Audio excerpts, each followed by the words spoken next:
Well, they're at it again. You've heard that story before. Again, they did evil in the sight of the Lord. Again, they did evil in the sight of the Lord. Again, they did evil in the sight of the Lord.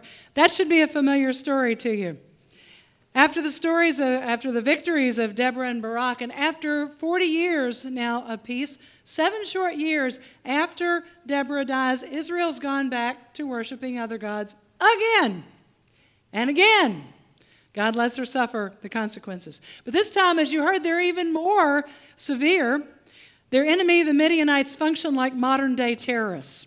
That is, one day it's peaceful, and the next they swarm over the land and they ravage everything in its path. They take all the food, all the livestock, and it is so terrifying and so constant that Israel's begun living in caves and mountain clefts to hide from them. Can you imagine that kind of existence? This is where you say, no, I knew you knew that. When they finally cry out to God, he doesn't immediately raise up a deliverer like he has in the past. Rather, this time he sends a prophet to confront the nation with their apostasy. They're the ones that have turned away. But to hear Gideon talk, it's God. It's on trial. Listen to his questions. Where are all the wonders that we've heard about? If the Lord's with us, why has all this happened to us? Why have you abandoned us? Maybe you've asked some of the same questions. As Gideon finishes his complaining, God says, go in the strength that you have. I will be with you, and you will strike down all the Midianites together. You heard that part of the story. This is the rest of the story. At this point, Gideon realizes that the one he is talking to is not just a man, rather, he is the Lord. But there's this contrast between how the Lord sees him, mighty warrior, and the way he sees himself. I'm the least of the least of the least. So he proposes a test. If I have found favor in your eyes, give me a sign that it's really you. Stay here until I can bring my offering and set it before you. So Gideon prepares a meal that is indeed fit for a king. He slaughters one of the few remaining goats and cooks it. He makes this huge, vast quantity of bread. And when he returns, he lays it in front of the man. The man touches it with his staff, and it all goes up in flames, and then the man disappears. Recognizing that Gideon has indeed seen God, Gideon builds an altar in that place, and he names it, the Lord is peace. You know that's the only place of peace is with the Lord, right? Yeah. God's presence is the only peace in Gideon's life at that moment. There is no peace in his land, as you heard, and there's no peace in his home. We find out as we keep on reading. This is the reason. The Lord comes to him that night with very clear direction. Gideon, take the second bull from your father's herd, that 7-year-old one.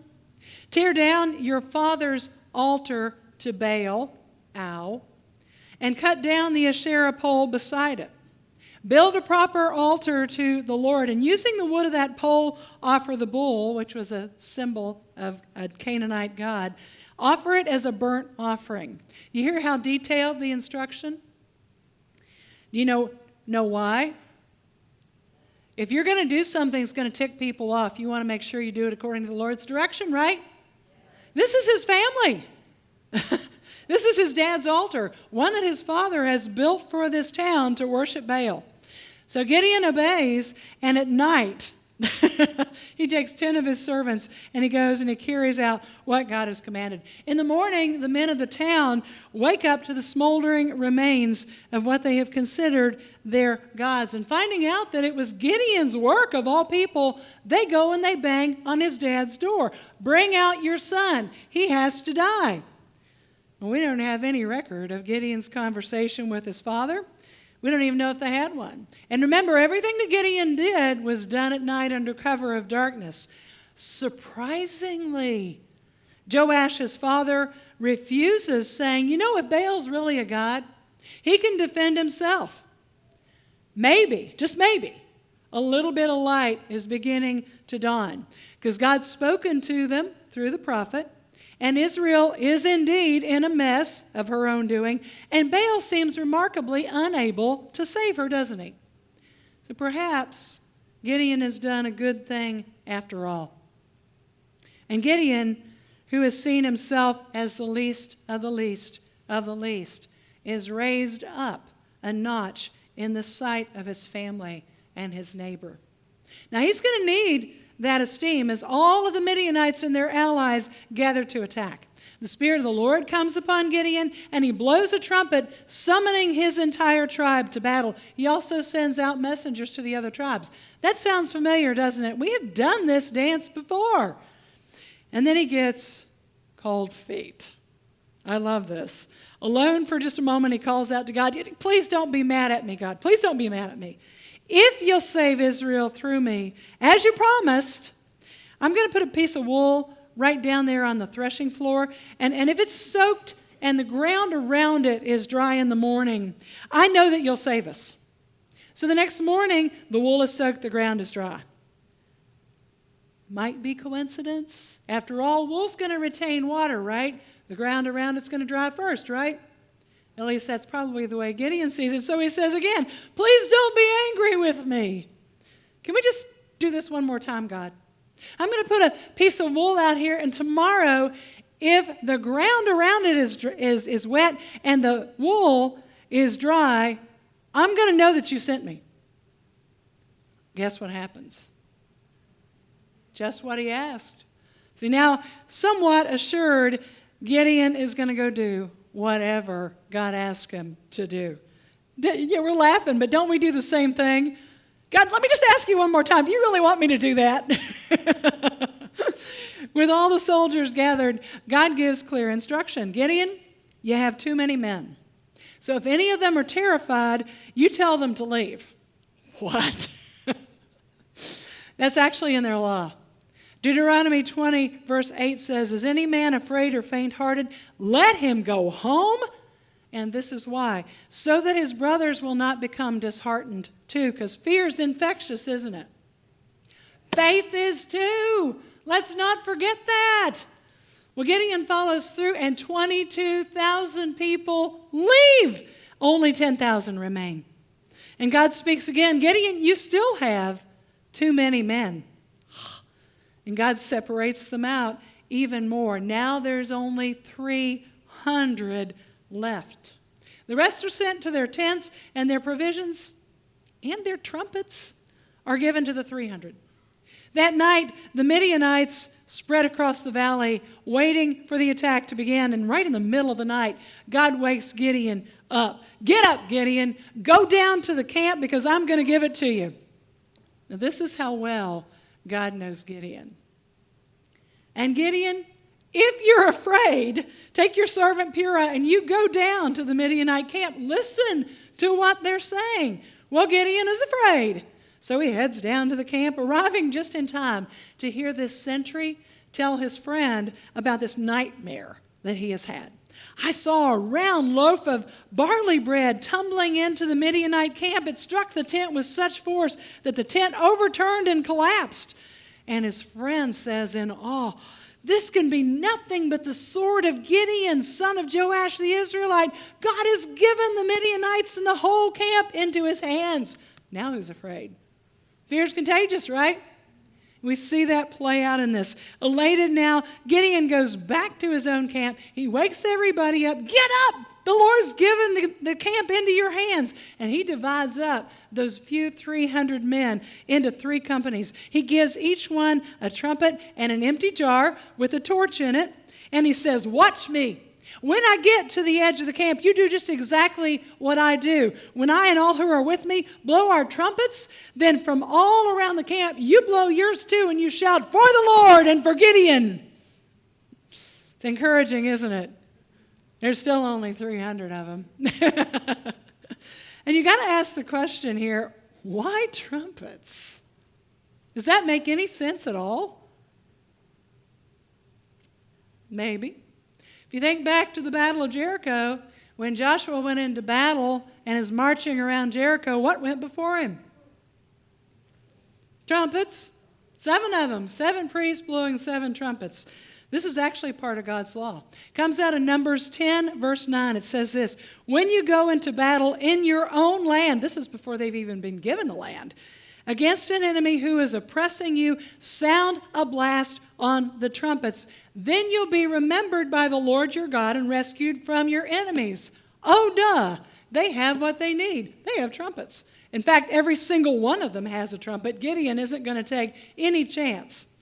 They all get in place. They blow their trumpets, smash the jars so that now the light can be seen. A sword for the Lord and for Gideon. The Midianites awaken in fear and confusion and begin attacking one another before finally breaking into full retreat. Those reservists, the ones that got sent back to their tent, they're now called to duty, and they chase the Midianites all the way to the borders. And on the way, Gideon and his men become so tired and so hungry that they stop in one of the Israelite towns of Succoth, and they ask them to feed the soldiers. Now, Gideon tells the officials, the leaders there, that they're chasing two important Midianite kings and that they need strength, but the officials of Succoth won't help them. They're too afraid of what will happen if Gideon and his men don't win. Neither will those in the town of Peniel. And because of their fear, they won't be able to join in Israel's success. Gideon and his men keep on going, and they actually go all the way across the border. They attack Midian when she's least expecting it, completely routing the Midianite army, taking those two kings captive.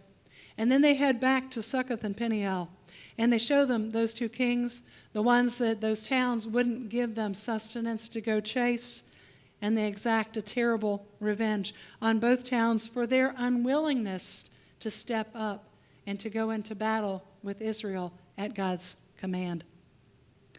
They thought they would save their lives, but by their non-committal to the things of God, they will lose them. Finally, Gideon returns home. Triumphant, Israel says, "Rule over us, Gideon. You and your sons and your grandsons set up a dynasty." And deep down, they know they need a leader. They just keep looking for the wrong one. To his credit, Gideon refuses to be their king, but he lives like one. He essentially takes a harem, many wives, has 70 sons, and he even names his illegitimate son Abimelech, which means my father is king. So his words and his actions don't quite match, do they? As a reward, he asks for a gold earring from each, a piece of their plunder for having led them to victory. And from them he fashions this golden ephod. It's a breastplate that's normally only worn by Israel's high priest. And this thing that he creates, this symbol of Gideon's victory, becomes worshipped by his family and by Israel. And Gideon, who led Israel out of apostasy to follow God, now leads them right back into it. Ow! How are we going to quit this stuff? You know, when we started this series, it was with the premise that God has purposed for our success. That He has provided ways for us to live in that success well, ways that will bring a sense of fulfillment and satisfaction to us and glory to Him. And we define success as seeking to fulfill God's purposes for our lives. You know, as we've read through Judges time after time after time, God has raised up individuals whom He empowers to deliver Israel from her enemies and to lead them so that they can live lives of peace, hasn't He? You say yes. For each of them, each of those judges, Deborah, Gideon, Jephthah, and even Samson, one key to their success was walking in the identity that God spoke over them. Do you know who you are? Because that's one key to success, knowing who you are in Jesus Christ. A second is that they followed His commands. Samson, not quite so much, but the rest of them, mostly. And they end up leading their nation into victory. From Gideon's story, we find another key to that success. As God says to Gideon, go in the strength that you have. Now, do you have much strength?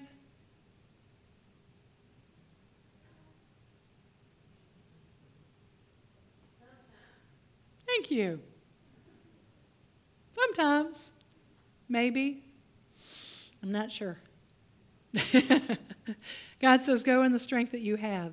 And as He gives Gideon commands, we find out that they're already part of the law. Those things that are meant to help Israel, those are the things that he gives Gideon. Something Israel's already been given in order to live successfully, fulfilling God's purposes for their lives, lives that will bring him glory. But their true strength lies in one thing. It lies in God's presence with them. Those weapons that Gideon's army was given to point to both. The trumpets that remind them who God is and what he has done in their past, what he's promised to do in their future, and the light hidden in clay jars that's meant to be brought into full view just at the time it's needed, God's strength in each of you. We too are mighty warriors. And those weapons, well, they're ours too. We have an entire Bible that's filled with reminders of who God is, what he has done for us, what he's purposed for us. We already have so much. 2 Corinthians 4:7 reminds us that we also have the light and the power of Christ living in us, these very fragile vessels. It's our weakness that reveals his strength. That way the world can see his glory. So even if we see ourselves as the least of the least of the least, it's okay. Because with him we have been given every single thing that we need to succeed. There are several things in Gideon's story that will help us to continue to live in that success. And I want to finish us with those this morning.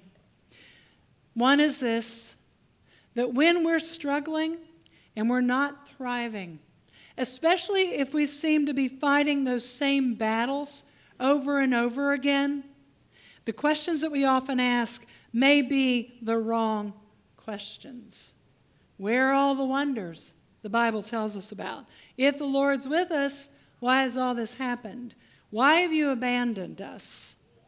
Instead, the question that we may need to ask are those of our own behavior and actions.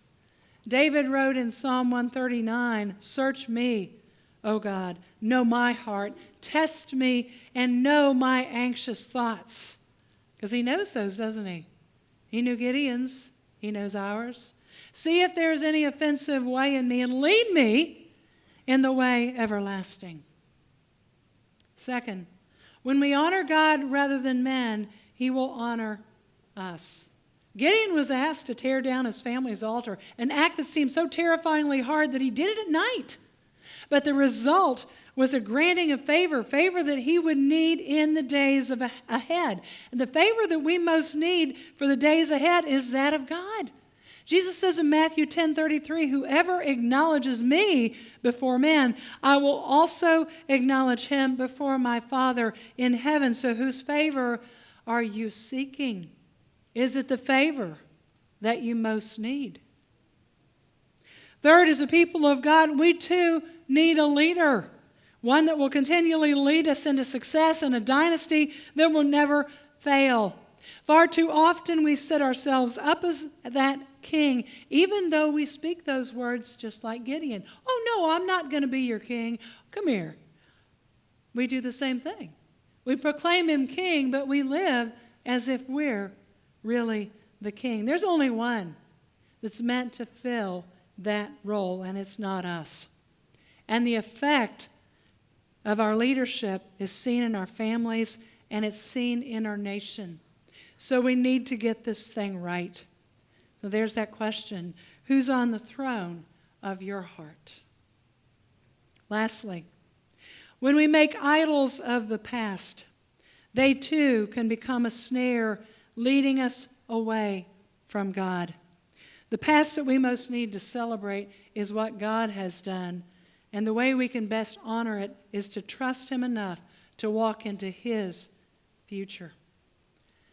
I've asked Andrew to play for us for just a few moments as we contemplate those questions, and then we'll go to prayer.